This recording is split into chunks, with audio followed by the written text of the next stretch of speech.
अंगना में कलश बिठाइने हो, पंडित जी के हम तब बुलाइने हो। अंगना में कलश बिठाइने हो, पंडित जी के हम तब बुलाइने हो।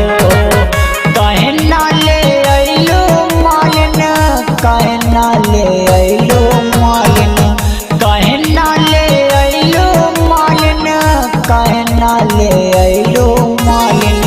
भूल गइलो अड़हुल के हरवाना, तू ले अइलो मालिन। कैसे होई माई के सिंगरवा, ना ले अइलो मालिन।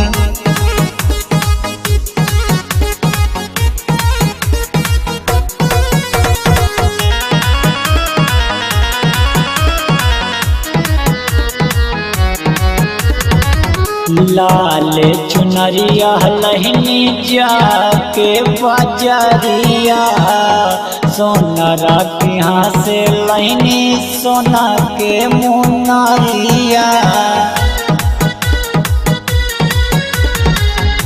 लाल चुनरिया लहनी जाके बजरिया, सोनरा के यहाँ से लहनी सोना के मुनारिया। काहे ना बतैलो मालिन, काहे ना बतैलो मालिन। आ गइली मैया अब घरवाना, तू ले अइलो मालिन।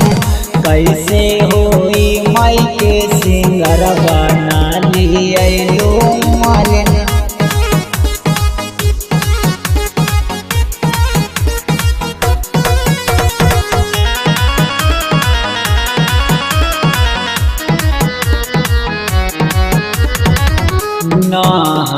काटे खातिर आइल दिया नौनिया, डगर देवे आइल दिया ओ चमैनिया।